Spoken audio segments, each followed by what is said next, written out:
Hi, I'm going to do a very quick introduction to the OpenOnDemand system to log in to Kebnekaise at HPC2N. I'm just going to show where you can find some documentation. So if you go to the HPC2N support and documentation pages at this address here, docs.hpc2n.umeå.se, and then click Connection Guides over here under Guides and Tutorials. And then here there will be OpenOnDemand, and there are some examples that show how you use the system. Now I'm going to just go and try and log in and show you how it looks. So I will say portal.hpc2n.umeå.se. So that is the URL you should type in, and then press enter, and then you will come to a page that looks like this here. There will be a little bit of information on this page, something about what OpenOnDemand is, the requirements and recommendations. So I will click here, log in, and then I am supposed to log in with my username, and I will do that. This. And then I will write my password. And you should not agree to save it. No. And then you are now logged in at HPC2N, and it looks like this. There will be a message of the day, and not much else here on the first one. Then you see some menu points. There's files, which has your home directory and also links to the various project storage you may have. So you could go directly there and get a file browser like this here. Then you can also see your active jobs, if you have any. And then there are the interactive apps, which is the most important one, which is the one you will be using most often. If you have interactive apps running, they will be found here under my interactive sessions. I have none right now, so I'm going to start. So first, there is a Kebnekaise desktop, and if you start that, you will get a desktop on some of the resources you have asked for. So anything you start there will actually be running on the compute nodes directly. So you get this page here, and there are some things to choose. You can first choose a desktop environment. There is Mate, which is similar to classic GNOME, and then there's XFCE. I'm going to go with Mate right now, which is the one that is on ThinLink, if you have used that. Then Compute Project. It will give you a drop-down list here where you can choose one of the compute projects you are in. So I will just randomly pick one. Then how many hours? It's 1 to 12 hours. And you should pick the number of hours you think you will be working this. Remember, you can shut it down if you find you have picked too many hours. So, but if you don't shut it down, it will run and use those hours using your allocation. So I will leave this at 1, but you may want to move it to a larger number if you are sitting and working and don't want to be interrupted here. So number of cores, I'm going to put it at 4 here, but you can also just leave it at 1. And it depends on what type of node you want. Also here, you can choose any, which would be any CPU, any GPU, or large memory if you have those resources. And number of cores, you can choose up to 28. Okay, so now we are ready to launch. And since it may take a little while, you could say I would like to receive an email when this session starts. I'm just going to launch this here, because it doesn't usually take that long. And now it will sit in queue. It's like a regular job that you have started here, batch job. And then when you get the resources allocated, it looks like this, as you can see here. So it tells you you have 4 cores on one node, and it also tells you which compute node you are on. And then you can say launch Kebnekaise desktop. And doing so puts you on a desktop on the system that you have gotten resources on. And that means that if you are now running something here, say if you are starting a main terminal, and then you load some modules and you start something, or you run your own installed programs, then you will be running them directly on this compute node. And that means that you are not running on the login node, you're actually running on a compute node as if you ran a batch job. So you could say start a terminal, and then you could start off a Python script or C code or whatever program you may have. And there's no problem, it's not running on the log. Okay. So let's go back here. Now, here I will look at my interactive sessions. I now have one here. And since I was just showing you here, I'm going to delete it.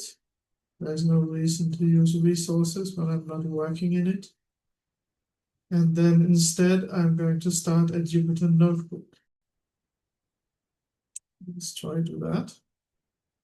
And you again see here, there's a compute project where you can choose your project, number of hours, 1 to 12, node type, any, which is the standard CPU nodes, up to 28, and the GPU nodes and the large memory nodes. Right now, I'm asking to run on regular CPU nodes, and I'm going to go with 4 cores. And it could be up to 28, since you don't know which type of node you are asking for. The one that has fewest has 28 cores. Then runtime environment. And this is if, for instance, you need different modules loaded inside, for instance, Python modules, instead of just the ones that comes with Jupyter. But let's just try and start this up first, and then afterwards I'm going to show you how you can create your own custom runtime environment. And then working directory, you can select path here, and then pick one of your project directories if you want to, otherwise it will start in home. And then I'm going to launch it. And it takes a little while.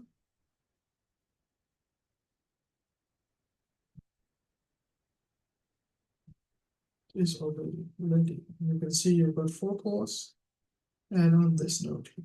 So let's connect to Jupyter and see how it looks.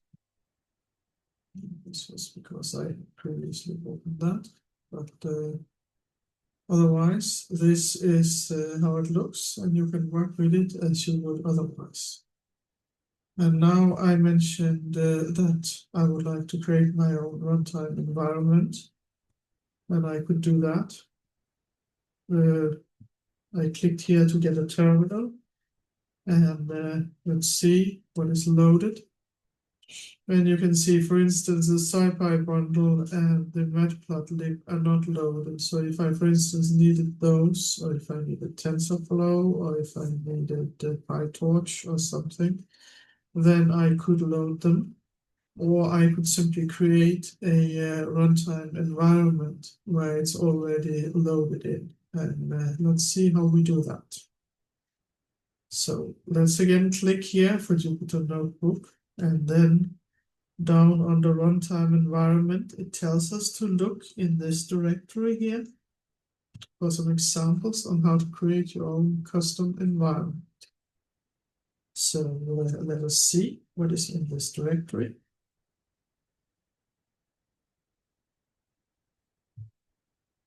There is one file, the Jupyter base. So let us look at it.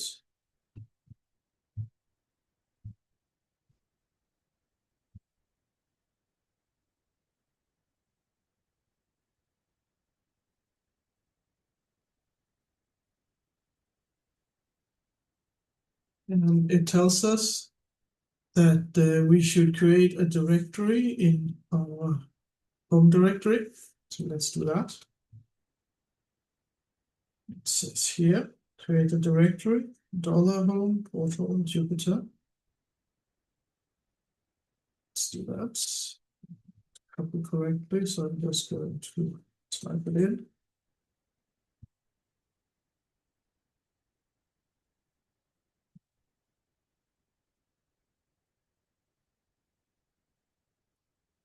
So now I have this directory here. And inside of this directory, I will make a copy of this file here, the template, so I can make changes to it. So let us change to this directory here. And I will copy this data portal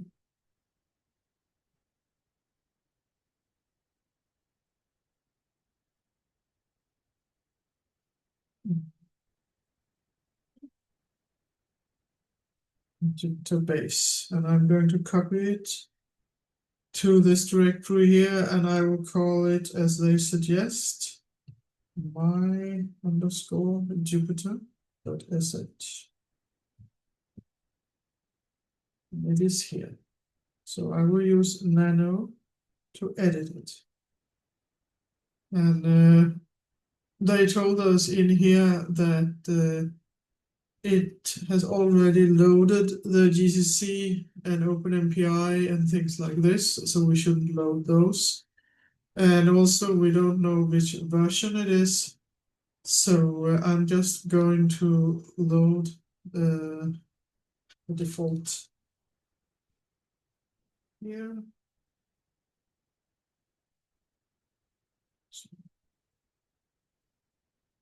Module load sci-fi bundle, which has, for instance, pandas. And then I'm also going to load MATLAB.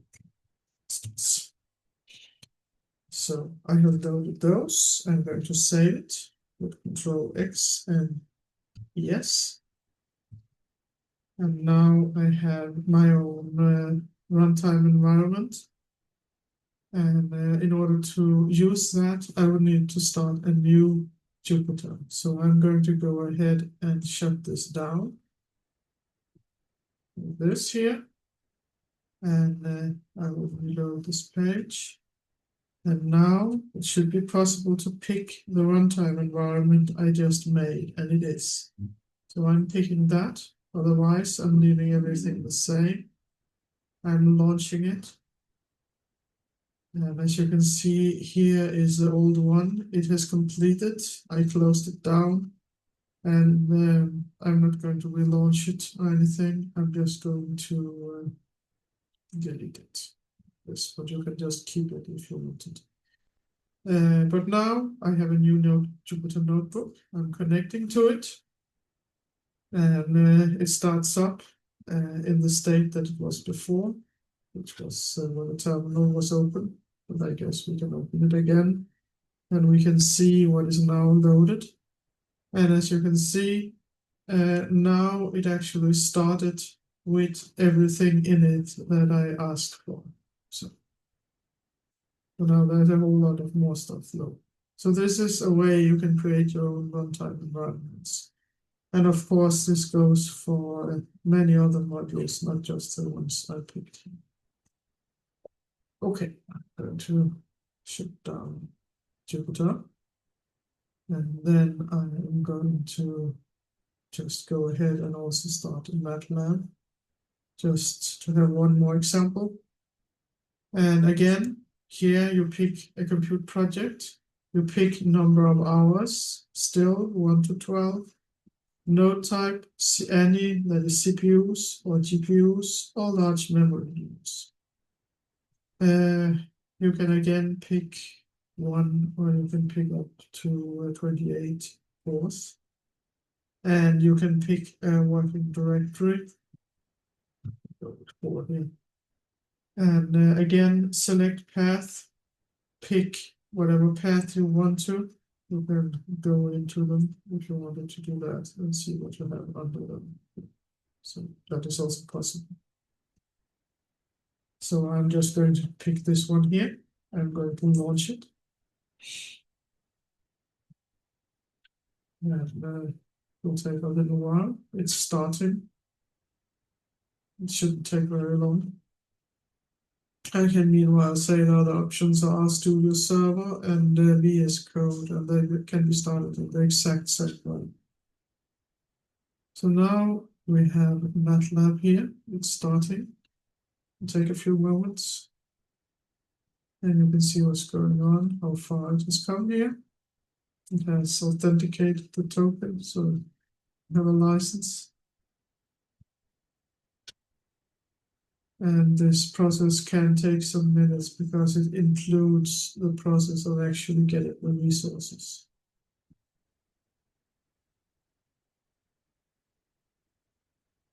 Okay, so now we have a MATLAB open here.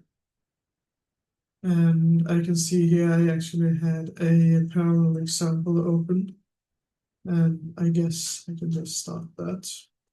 And well, it works the exact same way as MATLAB does otherwise. So in this case, if you want to add some parameters or whatever, you can do that here.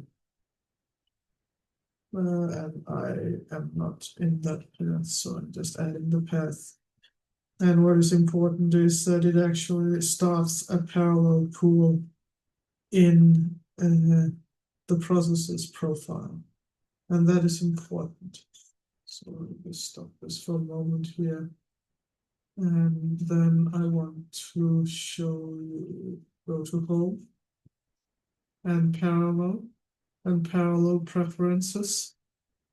And you want to make sure the process here, the default profile says processes, because then it runs parallelly on those cores that you asked for. If it says Kebnekaise, then it will instead attempt to start a new job inside your job. So make sure it says processes. And if you have that, then you can just start it, that it run a parallel pool that is create one. Or you could just, if you're running serial jobs, of course, on one core, you can run those in here. But in any case, it is running on those resources you have allocated. So you are not running on the login node.